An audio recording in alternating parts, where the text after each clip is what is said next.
Hello, everyone, and welcome to our second session of the Technology and Innovation Center series, part of the Local Infrastructure Hub. As you join the Zoom and get settled in, I welcome you to share your name, role, and organization in the chat. My name is Tina Walla, and I'm the interim CEO of US Digital Response, which is a nonpartisan nonprofit that provides pro bono technology support to governments.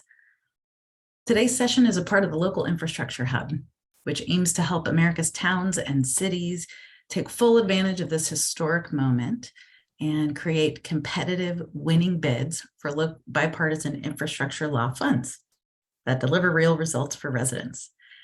Today's session is brought to you by Cornell Tech and US Digital Response and is supported by our funders, Bloomberg Philanthropy, the Ballmer Group, Emerson Collective, Ford Foundation, and the Kresge Foundation.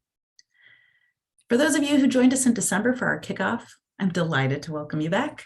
And for those of you who are joining us for the first time, welcome. We're glad you're here. This series, the Technology and Innovation Center series, aims to inspire local government leaders about the technology that will improve city infrastructure for years to come. We're really glad you're here. I want to take a moment before we get started to ground us in the 4 key values that guide this series, as shown on slide 2. First, we're driven by shared goals. We don't believe in doing technology for technology's sake. Second, we believe in designing for people, recognizing that the needs and desires of deeply diverse groups and individuals need to be taken into account. We're not all the same. Third, we believe strongly in approaching this work with a commitment to resourcing the work, not just right now when there's a lot of funding out there, but we want to think long-term and think about how to sustainably resource this work when it comes to things like workforce, policies, and regulation, so that the impact to you and your communities isn't just in this moment, but rather it's a lasting impact. And last but certainly not least, we want to build for trust. Technology and innovation should deliver solutions that are transparent, secure, reliable, durable, and mindful of privacy considerations. So now that you're oriented to our series, let's dive into our topic today. As we shift to the next slide, thank you, Manny, where today we're not going to simply talk about what's needed for EV charging infrastructure, though we're going to touch on that. But where we're really going to dig in is thinking about how to ensure that the infrastructure is built out and maintained in a fair and equitable manner. We anticipate the Notice of Funding Opportunity, the NOFO, for the U.S. Department of Transportation Community Charging Program to come out roughly at the end of this month. And ahead of that NOFO, we're really excited to welcome 3 incredible speakers to help educate us on this topic. Next slide, please. Joining us today are Catherine Stankin, Vice President of Policy with the Electrification Coalition. Catherine's going to start us off today by giving the big picture landscape on EV charging. Next, we'll hear from Aaron Kaiser, the Electric Vehicle Program Coordinator for the City of St. Paul, Minnesota. Aaron's going to be sharing the work and perspective from St. Paul to help us understand and learn how they've built out their EV infrastructure with equity top of mind, front center.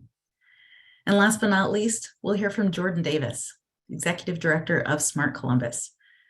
Jordan's going to be sharing the EV charging infrastructure work of Smart Columbus, which is a region-wide smart city initiative co-led by the City of Columbus and the Columbus Partnership.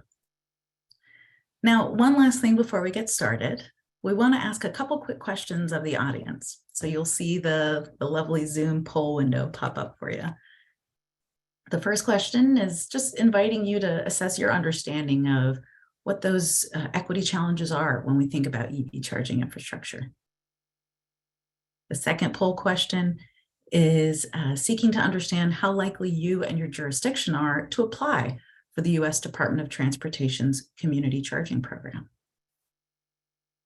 Thanks for taking a moment to vote.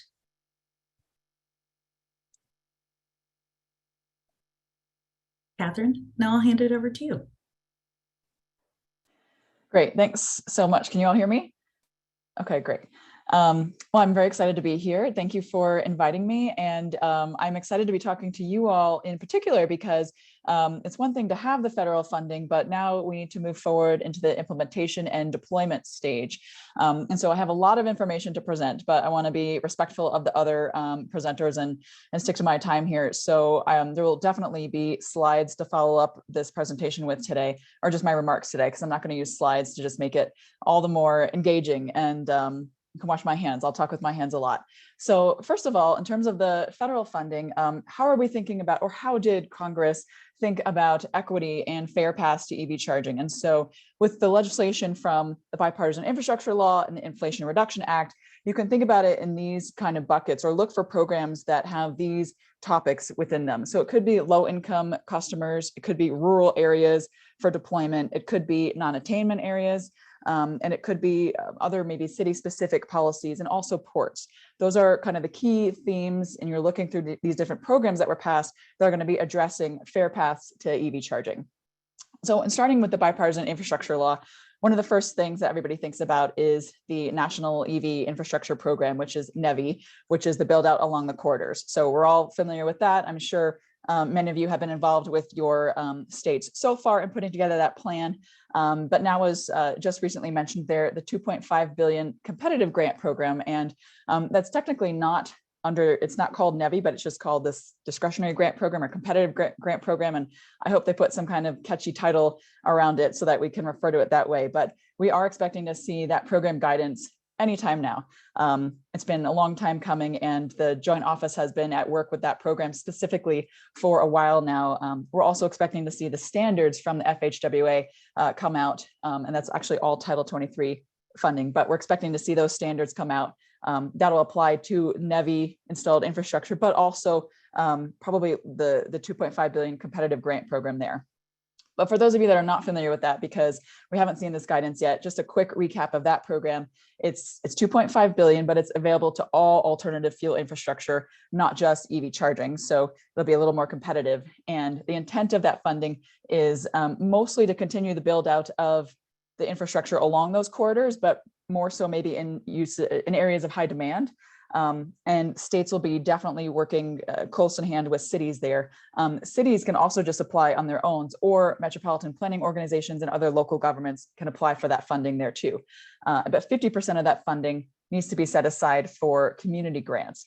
And that is giving priority to rural areas, low and middle income areas, multi-unit dwellings, things of that nature there.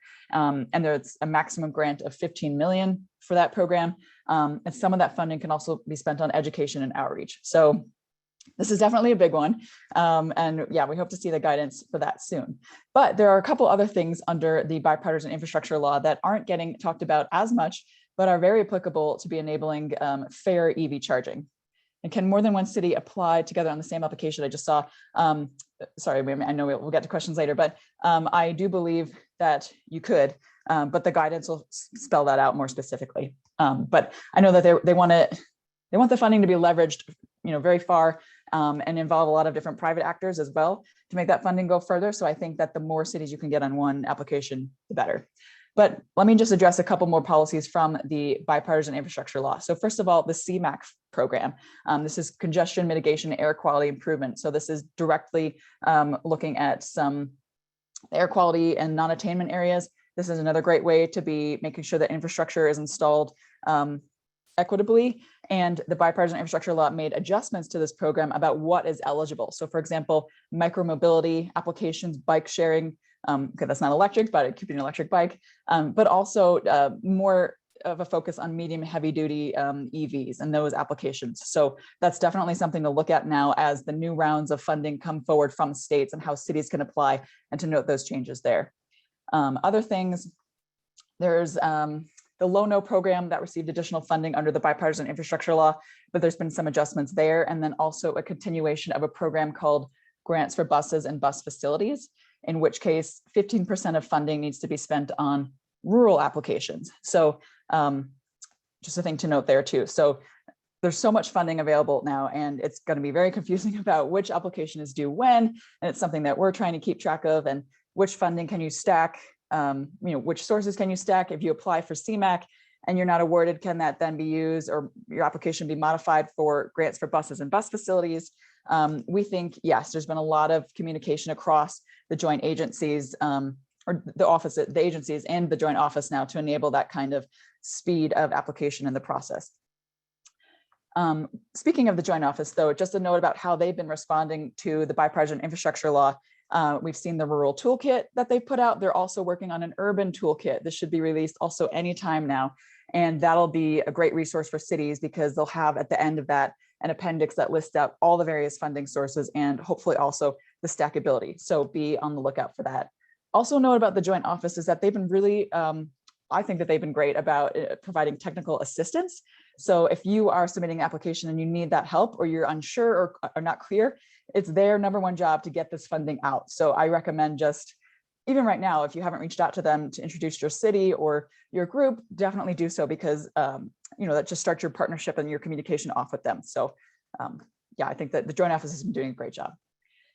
So that was kind of the bipartisan infrastructure law in a nutshell, and we can dive deeper into some of those programs in the questions. But I'll move to the Inflation Reduction Act because this is a walloping program here, and there's been a lot of emphasis placed on the tax credits, but there's a lot of other places where equitable EV charging and access to the vehicles has been enabled. And so let's just, the top 4 tax credits, it's the 30D one, it's the 45W, 25E, and 30C. 30D is obviously for the consumer, the light duty credit that's been in the news a ton. You've heard about the sourcing provisions for minerals and batteries. We're waiting that guidance. Well, we saw some guidance at the end of the year, but we're waiting the final sourcing provisions to come in March. The 45W tax credit, though, that's one to highlight here in great detail for all of you, because there's a specific provision that allows for tax exempt entities to take advantage of this credit. And it's essentially a 30% credit off of the incremental cost of a vehicle. And if you want to know what incremental cost means, there was recently some guidance that came out from Treasury that goes into that detail a little bit. And the IRS, they've been putting out a lot of good information there that describes that further. So that's a very good one to look at. That's also a new tax credit. The 25E tax credit, that's for used electric vehicles. That's also on the consumer side, so it won't go into that in too much detail here. The Section 30C tax credit. This is a tax credit that's been on the books for a long time now. It's actually for all alternative fuel infrastructure too, but a lot of changes made to this one. And we've seen some initial feedback to the IRA or IRS. They've already collected that, but the final guidance, we haven't yet kind of seen that based on some of the modifications to the program. So a couple things to note with the 30C tax credit is that this now has to be placed in an eligible area. So basically an area that's been defined as per the parameters in the statute, low income or non-urban. So essentially rural, or low income communities. We have encouraged the IRS to make this very simple for businesses, cities, entities to understand, because nobody knows what a census tract is, and they're not going to look that up themselves. And if we could provide something per zip code, that'd be great. It'd be really easy to just type in your zip code. Great, I'm eligible. Okay. Also a thing to note for this one, though, there is a tax exempt or direct pay option here too for tax exempt entities. So for cities, this is definitely a tax credit that you want to be looking at. And they've changed some of the parameters around project size, etc. Now, I'm going to flag just maybe 5 additional policies really quickly, because there's so much more here. Like we could spend days talking about this, but the clean heavy duty program, comments are due next week on this one. This is $1 billion, replacing class 6 and 7 vehicles, specifically for areas that are in non-attainment. So if you're thinking about reducing air pollution in disadvantaged communities, they're often in these areas of non-attainment. And so that's a good program to look at. The Neighborhood Access and Equity Grant Program, $3 billion in this one. Environmental and Climate Justice Block Grant Program, there's about $3 billion in that one. The Greenhouse Gas Reduction Program, $27 billion in this one. So just looking at the size of the funding pots here, the bipartisan infrastructure law, essentially $7.5 billion for EV charging. The Inflation Reduction Act, that times 5 in terms of the overall funding pots. Now, just a caveat, all this funding and these programs for the Inflation Reduction Act, they're not all EV specific. So we are competing here with other types of alt fuel infrastructure and technologies. But given the goals of the Biden administration, to reduce emissions, decarbonize the transportation sector, I think that EVs and EV charging technologies has strong chance of winning out on some of these competitive grant programs. Other things to note, we have a local government playbook that I think has been maybe shared with all of you, but if not, we'll send that as a follow-up resource too for what the next steps are that local communities can be doing and how to start taking advantage of this funding. Yeah, and I think I'll end there, but that's a lot to cover in just a few short remarks here, but look forward to the questions. And if it was confusing for you, it's confusing for me, and I work on this on a daily basis. So don't feel overwhelmed. We're all in it together. So I'll pass it back to the next speaker. Catherine, that was amazing. Let me just say, as for those of you who have joined us for today, it was really tough to strike the right balance of how much detail, because this is such a complex topic. So Catherine, thank you so much you both gave us the high level, you drilled down into some detailed opportunities that jurisdictions can apply for, which was great. And folks, keep the questions coming in the chat, because we'll make sure we have time for a Q&A at the end. But now I want to invite Erin from St. Paul to share with us some of the work they've been doing on this topic. Yeah, thanks so much, Tina. So my name is Erin Kaiser. I work as the electric vehicle program coordinator in the city of St. Paul, and as part of that role, I oversee two technically different but heavily linked programs that I want to share that use some of the funding sources and ideas behind what Catherine was talking about. Next slide. The first program is the EV car share program, which we launched in February of last year. When complete, the program will include 170 electric vehicles as part of what we call a semi-free floating public car share system. And I'll explain a little bit more about that in a second. But we have about 140 vehicles now. The program is available to anyone over the age of 18. And we call it semi-free float, or with a driver's license, over 18 and a driver's license. And we call it semi-free floating because the service area is across St. Paul and Minneapolis. And rides have to end within the service area. So they can start within the service area, they can travel outside of it, as long as they end back within our sort of outlined map. And I'll show that later as well. Users pay for the time that they use or miles driven, whichever is lower, and vehicles are charged at a specific EV charger found at charging hubs around the service area. And we'll have 70 charging locations when phase one is complete, and some of those are still coming online. And I know we're focused on vehicle charging right now, but I do think it's important to note car share programs such as this. We see several benefits, including reduced necessity to spend resources on personal vehicle ownership, as well as sort of access to multimodal transit. And then benefits sort of specific to electric car share programs is reduced air pollution compared to internal combustion engines, and then acceleration of EV adoption and capacity building. And I think we can go to the next slide. But sort of more specific about when we talk about charging, a second program that the city of St. Paul in partnership with the city of Minneapolis is our EV spot network. And this is a charging network that supports both the EV car share program, but also public use for the chargers. And again, these chargers are placed at the same 70 locations as the EV car share, which is hard to sort of, I'm trying to make my voice sound different when I say EV, talking about the car share, and EV spot network. And like this slide says, these 70 sites span the service area, and in the event that the car share specific charger is down or inaccessible, the car share vehicles can use the public chargers as well. The network will include 10 DC fast chargers, which many of you know they charge at a higher power, which leads to shorter required charging times. And all of our chargers are supported by 100% renewable energy through Excel's Wind Source program. And our utility has been a really incredible partner in helping us support both the EV car share program as well as this spot network.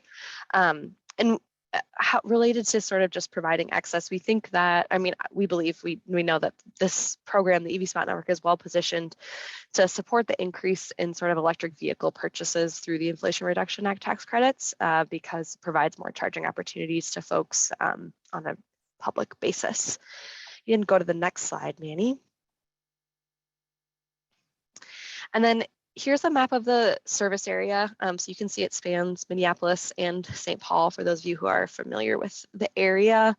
And then the sort of the blue dots are the charger locations. And like I said, car share users can travel outside of this area, but as I mentioned, rides have to end within the outline. And it's not sort of evident based on this map, but it's worth noting that 50% of the charger locations are in ACP 50 neighborhoods, which are census tracts where at least half of the residents are people of color, and at least 40% of the residents live below 185% of the federal poverty line.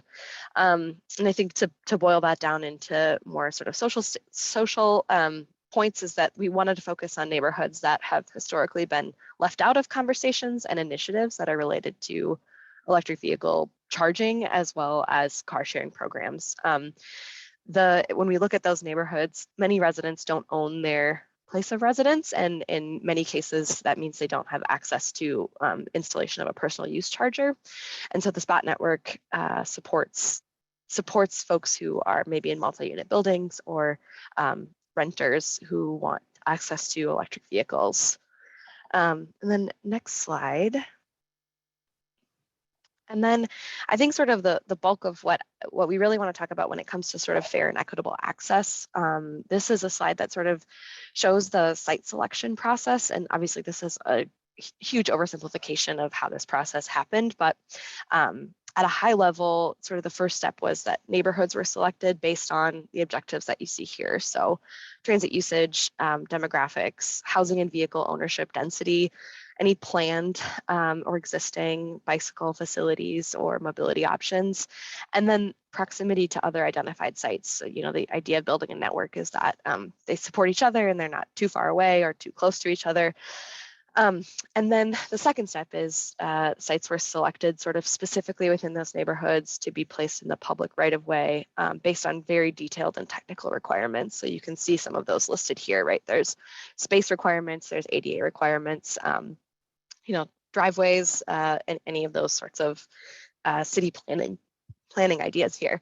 And then not listed on this slide is coordination with lots of divisions and agencies within the service area. So utility, traffic, sewer, water, forestry, as well as community-based organizations to make sure that these sites are being placed in the best locations that with the most access and sort of the least amount of disruption. And weaved through this entire process was deep community engagement, again, with 10 specifically named community-based organizations in under-resourced neighborhoods, which the program, I mean, there's a constant need and area for improvement as the project moves forward to continue to bring people in at every stage. There was lots of outreach and engagement when it came to sort of adoption of EV vehicles, and we're really looking forward to, as we expand the program, getting to talk to more folks about where specifically chargers should go within sort of identified block radiuses.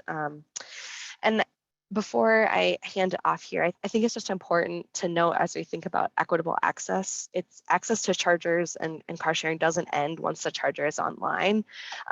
It's really about sort of making sure that we're addressing issues and repairing chargers in focused neighborhood at the same or increased level of urgency as the chargers in neighborhoods of higher affluence. So it's not helpful to install a charger that you know, is down for months of the year and never gets addressed when you see other chargers in other neighborhoods getting fixed or addressed quicker.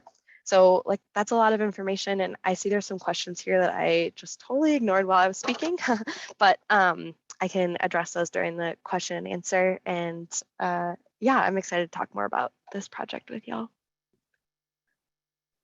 Erin, thank you so much. That was a second example of a lot of great information condensed.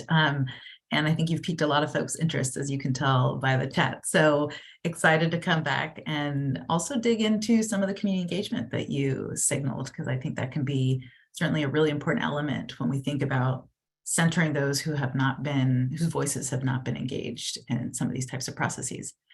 But at this point, I'd love to welcome Jordan from Smart Columbus to share about some of the work that that you and the community are doing in Columbus, Ohio. Take it away, Jordan. Great. Thanks, Tina. And really great to hear from Minneapolis as an example, and always good to hear from Electrification Coalition. They're such an expert in the national landscape. I'm here to share a little bit about our story. We have had a little bit of a head start because our community won the U.S. Smart Cities Challenge issued by the Department of Technology in 2016. And as part of that, Paul G. Allen's Family Foundation awarded an additional $10 million just focused on building out the EV ecosystem here in our region. I've been with the program since we wrote that grant and was specifically oversaw the electrification program. That program's now done and we've evolved, and I'll share a little bit about how we're renewing and evolving our work from there. But in 2016, we really started at a 0.3, roughly a 0.4% I should say, percent EV adoption rate in our region. And our goal was to increase that to roughly 1.8%, which is a very significant jump in the market in a 3-year period. We hadn't even started our journey. So I don't know how many of you are on the call in the same position, but we didn't have any proactive or encouraging policies on the book. We had no fluency inside of City Hall to encourage EV adoption. And so we were starting from a very, very basic, what does EV even mean? What is a PHEV? What is a BEV? Like, where do we begin? And so because we were starting at such that rudimentary level, I think it brought our community along quickly. And so I share that because I know a lot of people are chasing this really historic moment, but don't be intimidated by where you are in your journey. We did it and we started from nowhere. You can do it too if you're in the same position. And I'm happy to share with you how we did that internal education and kind of 101 sessions. We have a ton of 101 decks. I'd be happy to share with you as you bring along your partners inside of the city and in the community. But we really began our journey understanding where we needed charging to anticipate the growth. And that's really relatable to where we are in the market today. As you know, the automotive manufacturing companies are very bullish on going all electric. They're going to be incentivized to do that. They're encouraged to do that. And so EVs are coming to your communities, whether you encourage it or create the infrastructure or not, which creates a very big chicken and egg problem and a really big challenge for communities. And so we were in that position in 2016 to say, okay, we're going to go big on EVs. What does that mean? If we grow our ecosystem by 400%, where do we need chargers? So we knew that drivers don't just stay in one municipality. We are very gerrymandered. So you're crossing municipal lines to live, work, play in this community every day, multiple times a day. And so we knew we had to think regionally about our charging ecosystem. So we did a charging study with the National Renewable Energy Lab to look across our 7 counties on where we needed charging to meet that growth potential for the market. And I actually have the case study I will put in the chat. So if you are interested in learning more about that specific study, you should have all the information and more for you to look at. But I think my big takeaways from that I'll leave you with is it was helpful to zoom out to look at it from a growth perspective, not just a where do we have funding to fund chargers, because from that we were able to then prioritize demand and need a little bit differently from the bigger viewpoint. So we started there. We then didn't have any money to install charging. So actually none of our grant dollars were going to go towards buying a charger. We didn't have any locally. We didn't have any policies to allow for a government to own that charging asset or for our utility to own that charging asset. So the next is we had to build partnerships to get this done. So really critical partnerships we had were site hosts, so landowners, real estate owners, particularly multi-unit dwelling developers, big partners, really, really important.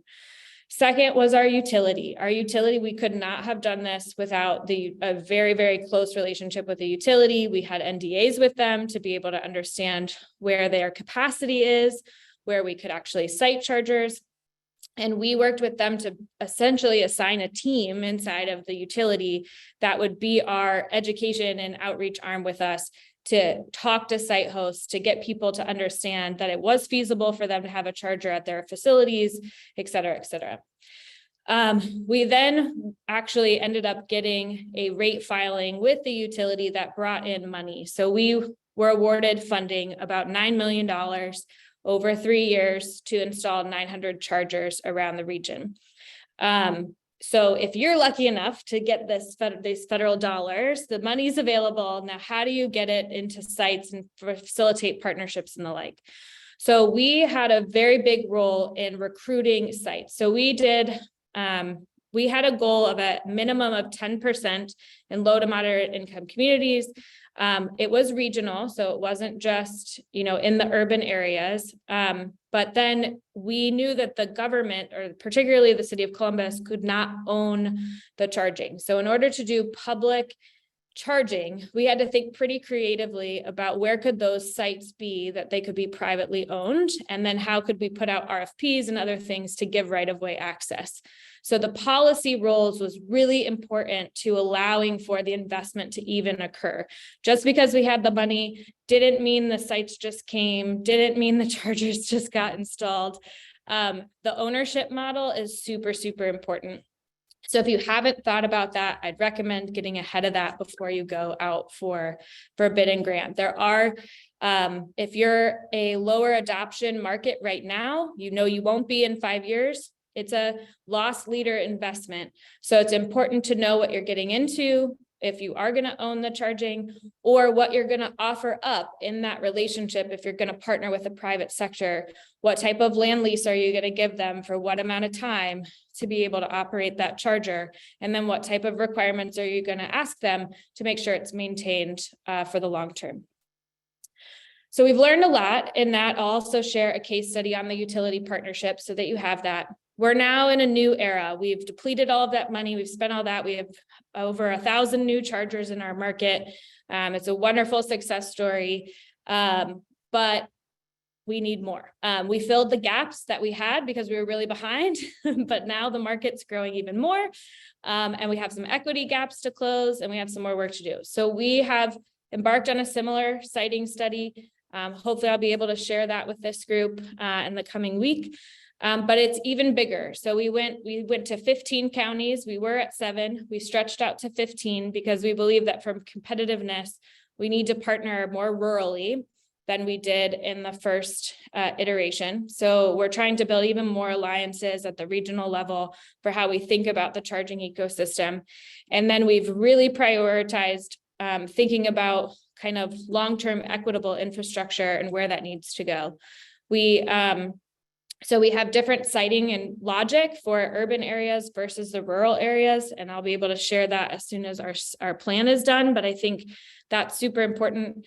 And then we factored in where the state was thinking about putting the highway chargers in relationship to where we need local charging. And that's a huge consideration for us in this next round, because we know the state's going to do their job. We feel very comfortable about that.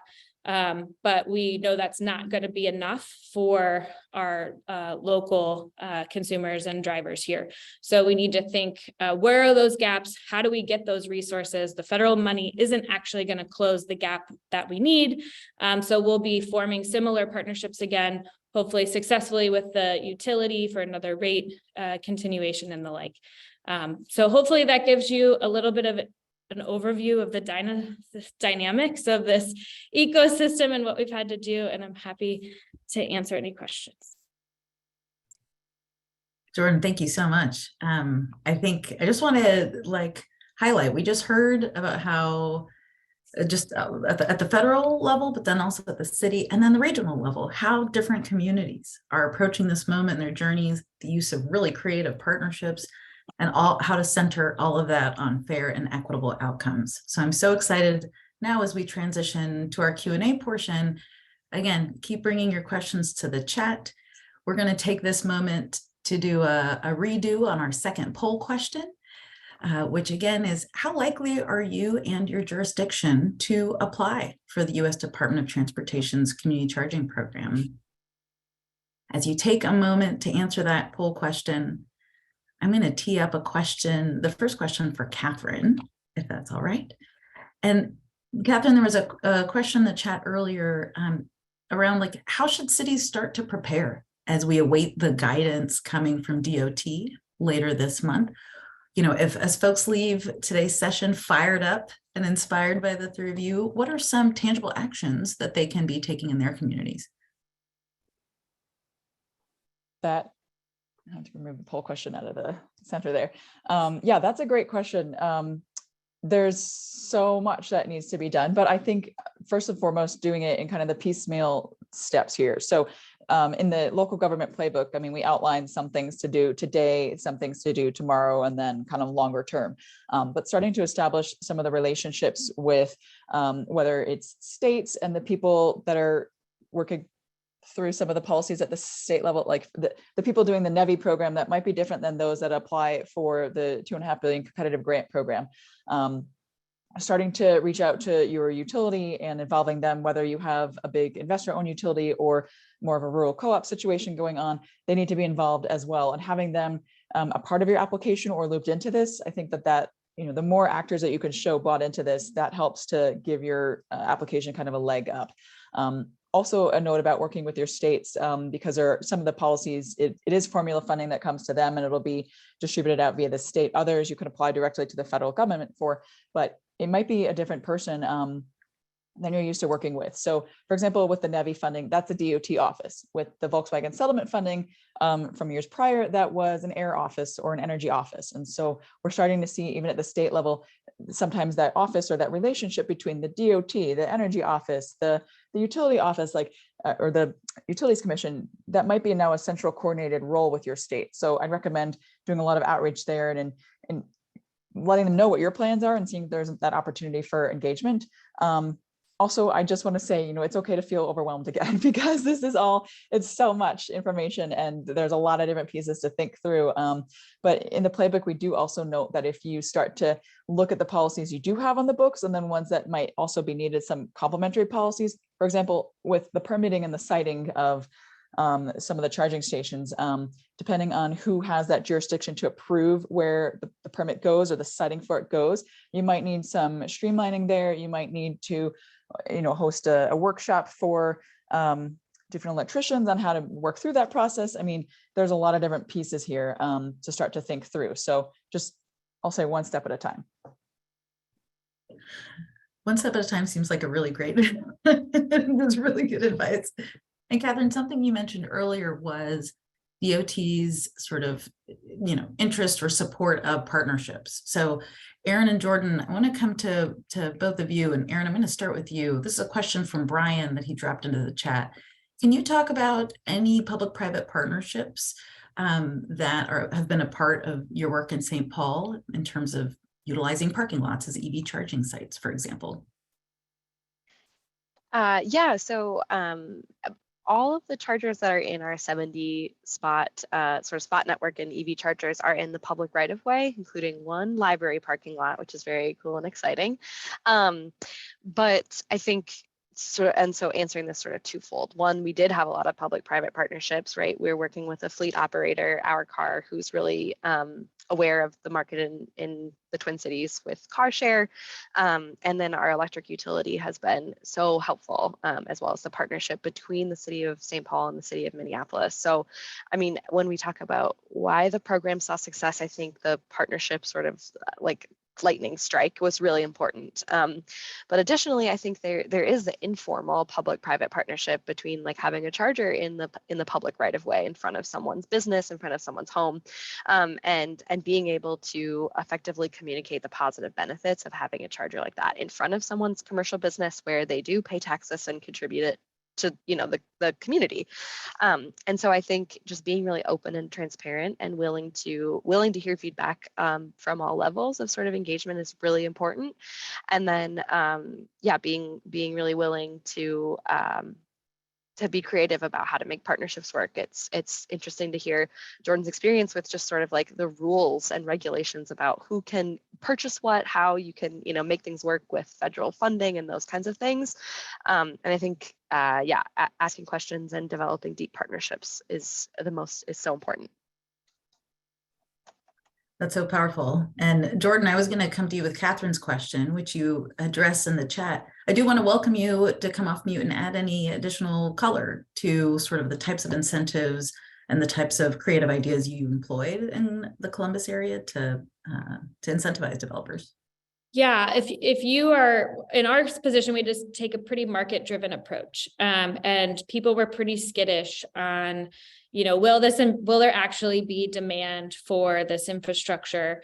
Am I just going to put it here and I'm going to end up paying demand charges and nobody's actually using it and things like that? So we were able to work through a certain set of demand charge waivers with both the city utility and the, the grid regulated utility, AEP. So that was really, really two kind of powerful tools for making DC fast charging a more market-driven approach. But then the incentive was a game changer. So the fact that we were able to cover some of the upfront costs through the utility changed the conversation pretty quickly. People were willing to do it.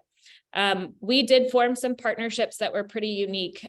We worked with the local yellow cab here, and they had started to introduce electric vehicles into their fleet. And we facilitated partnerships with the libraries in key opportunity neighborhoods or low-income neighborhoods. And we actually have a customer for those charging stations because the taxi cab is using those chargers. The drivers are able to access the vehicles. They actually stay there, so they're closer to home. It's a safe facility. It's a well-trusted facility by the community. And then it brings a conversation into the neighborhood that is a first step. We also did a very few amount, but we did do about a handful of ride-in drives in neighborhood communities to help start that conversation.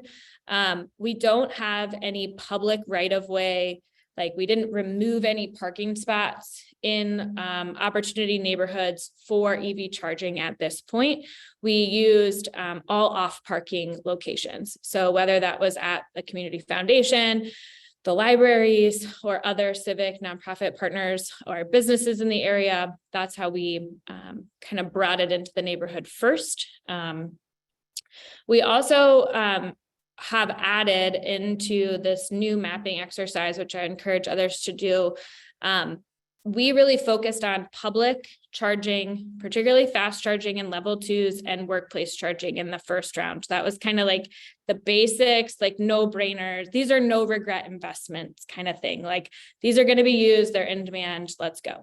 Now that we have those gaps filled, what we really need is a full court press on filling the residential gap. And because you're going to charge at home, that's the primary use case, especially as battery range extends. And a lot of the housing stock in the city of Columbus doesn't have attached garages or, attached garages predominantly, because if you don't, then it's very expensive to upgrade your power. And so we are trying to figure out a lot of that off-street parking isn't permitted. So you don't need a permit. It's kind of a neighborhood environment. So how do you bring charging into those areas? I think that's going to be a big question around equity and access for our community. I don't know how relatable that is to others, but that's been one of the challenges we've struggled with a lot. So is it equitable for a resident to have to charge at the neighborhood rec center overnight and walk to their home and then walk to the car in the morning? How close can we get it to someone's home? Or are there other ways to upgrade utilities to be able to allow for that? So that's kind of a new challenge we're faced with. Well, that's such a great point about like, what does it mean to be equitable, right? And how do we define that? And then how do we come back to that as a constant touchstone to ensure we're heading in the right direction? Thank you, Jordan. I want to invite some of our attendees who I've seen drop questions in the chat. If you're able to come off mute and pose your question, one question, please, each to our speakers. And Patrick Crowley, can I invite you to come off mute? I saw a question you had. Good afternoon. It's almost afternoon out here in California anyway. And so I work for the city of Modesto, and we have a county-wide organization called StanCog for Stanislaus County Committee of Governments. And so we've have a county-wide report. All of the opportunities that we have looked at for the municipality have been focused on public. And we're like the NEVI program that you were talking about, there are criteria that we cannot meet. So we are not eligible for some of the NEVI programs. But one of our biggest concerns is, since we are looking at public, not fleet services for the city and those kind of things, is that what is the maintenance and operations that other agencies have been involved in, as either uptime of the equipment, vandalism. It's copper on the cord sets, and copper is valuable to some constituents. And so that's one of our major concerns of where we put them. Almost everything in our city is low income, disadvantaged. Our county is a non-attainment for air quality. So we meet all of those requirements, but it's more of capital so that we can get off the ground. Our local utility, in where we have looked, has ample capacity. Not for, in our sites, we don't have level 2 capacity, but we do have level 3 capacity. And so it's, that capital infrastructure cost. So we have been looking at private partnerships, and either that or like an ESCO style agreement where we provide the parking space, and then we get a stipend off of the top or a mag on the actual rates. We're also looking at our paid lots, possibly having a partnership where if you bring in an electric vehicle, then that rate for the parking structure, the location for your parking, is reduced if you're in the charging station.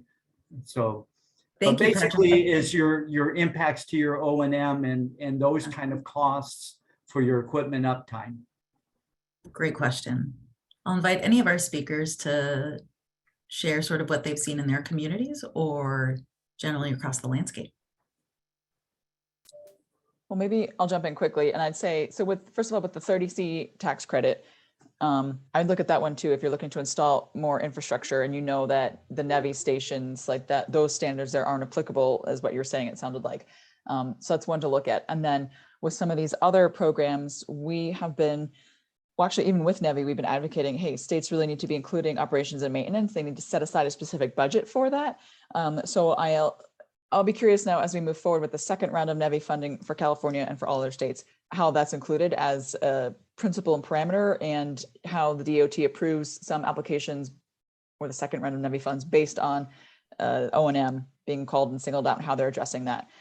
Especially then even more so as we get into years 3 through 5, because the first year and the second year is like, get the stations out there, get deployment going, get the money, the steel in the ground, that kind of thing. And then for some of these other programs, O&M isn't specifically called out, but I imagine it'll be part of the application process, how you're going to deal with that. So that's a very good thing to call out, though. I think you're right on track to be noting that now early on in the process. Okay. Yeah. Aaron, Jordan, anything either of you would like to add?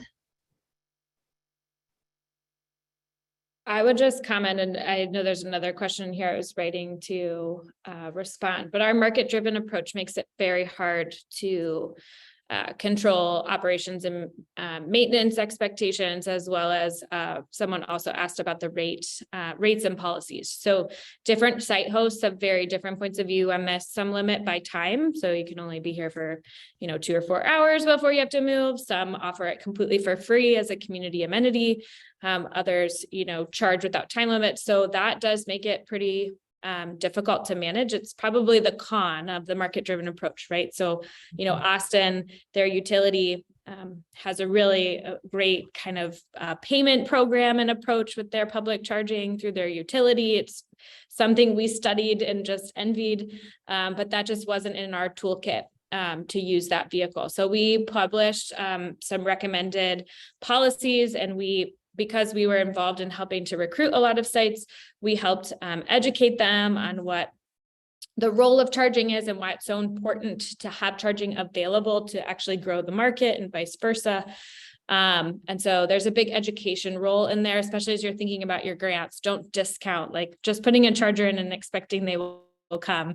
It's not the right way to think about it. Make sure you think about that coordination role and the education role that needs to go into play for both the site host and the consumer. It's really helpful. I want to go to another attendee who has a question. So Ian Neville, I'd love to welcome you to come off mute and pose your question to our expert speakers. Great, thanks, Tina. My question, so Ian Neville, City of Vancouver. My question was, I think, primarily for Aaron. In Vancouver, we have a fair bit of car sharing already, and we are trying to work with the companies here to convert them over to electric. And we have both kind of return to base, two-way car sharing, but we also have some free-floating companies. And my question was really, is there any strategy in place that you have to ensure that the free-floating vehicles end up at a charging station at some point? Or like, I guess, how does that work for the free-floating model?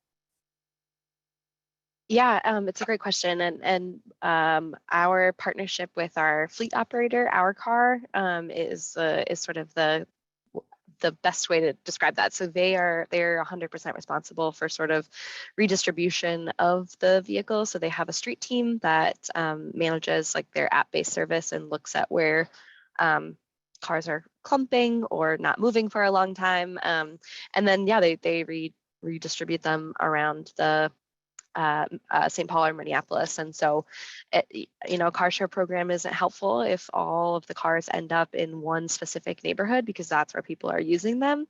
And so it has been a huge sort of issue. And then as well, in regards to incentivizing bringing the cars back to a charger, we offer a $4 charge credit or a drive credit if they end the trip at a charger.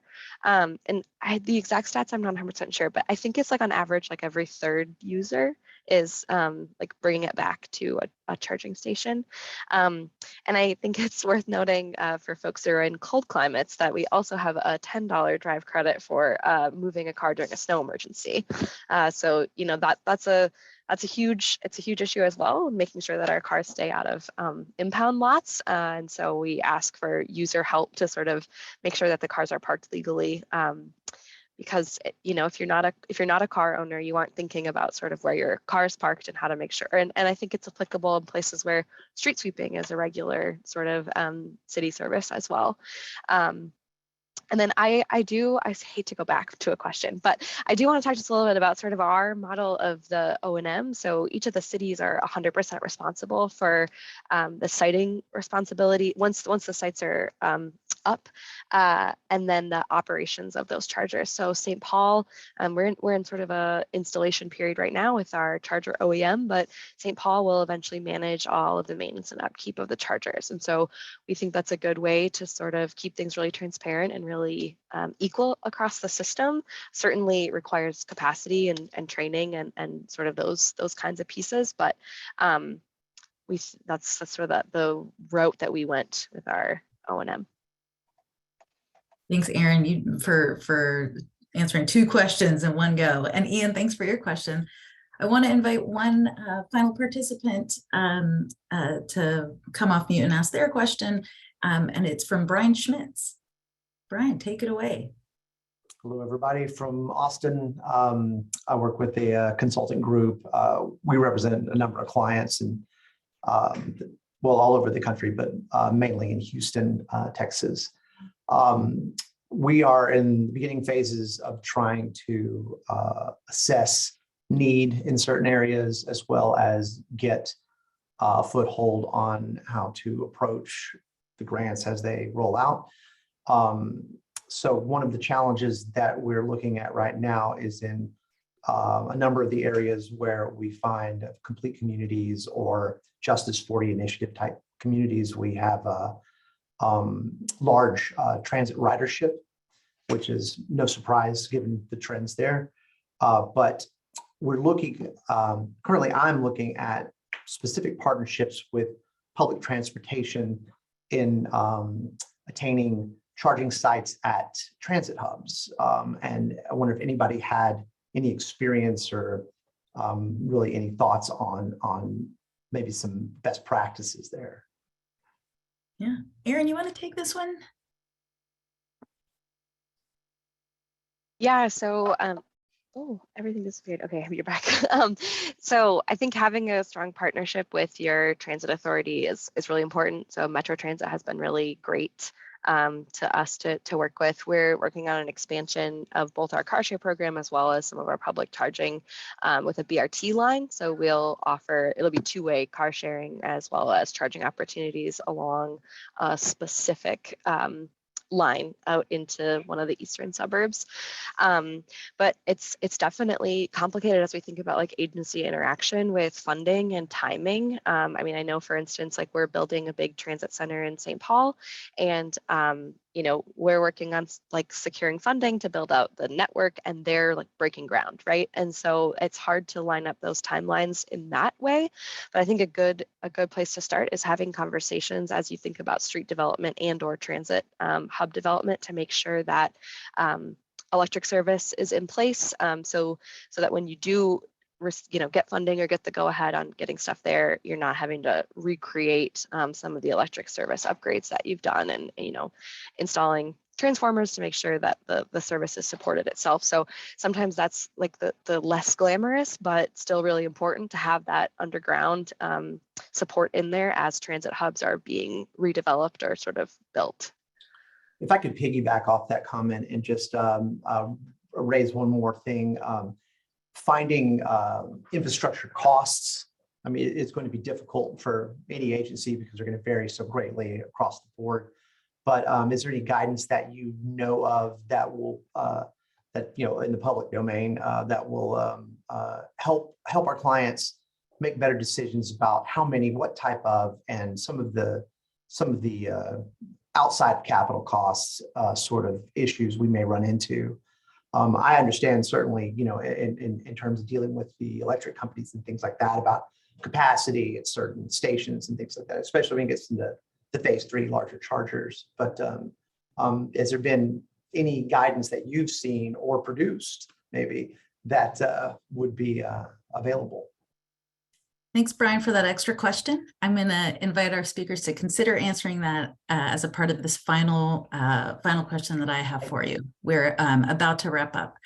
So rapid fire from our speakers. You can respond to Brian's question or share one single piece of advice, an actionable piece of advice you have for the cities on today's call. What is something that, as we leave this really engaging discussion, what's that one piece of advice you want to share? Catherine, I'm going to start with you, and then we'll go to Erin and Jordan.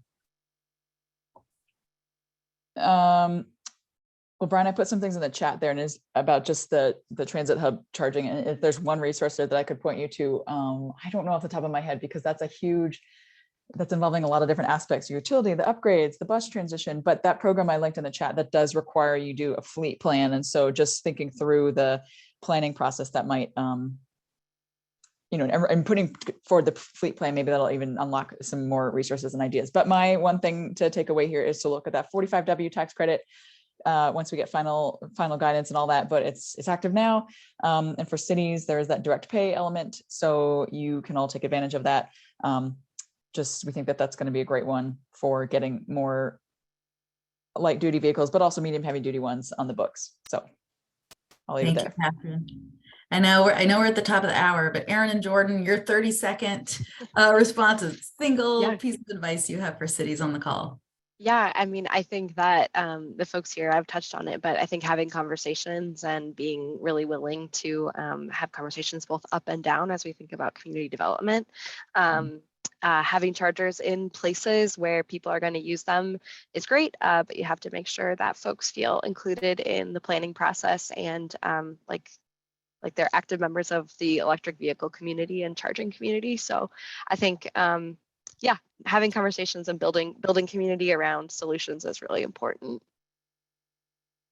Thanks, Erin. I think just to close out, you can't do it on your own. It's just, this space is impossible. So partnerships, think beyond what city-owned assets, recruit non-traditional kind of ways to achieve your goals, and get that regional view in place, because I think you'll be really competitive in this next round of funding with those collaborations across your region. I love it. That's such a constant thread through what each of you shared. Folks, we're at overtime. Thank you to our incredible speakers. Talk about bringing a ton of valuable insight, perspective, and expertise to share with all of the jurisdictions on the line. Thanks to all of our attendees. Thanks for being here and for posing the questions you have. We'll be following up via email with additional resources on this topic, so stay tuned.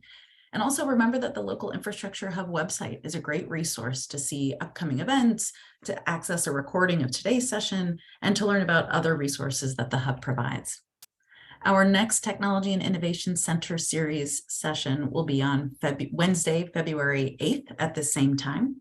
We're finalizing the content so that it can be relevant to the work that each of you are leading in your jurisdictions. So stay tuned. And until that next time, take good care. Thanks, everyone.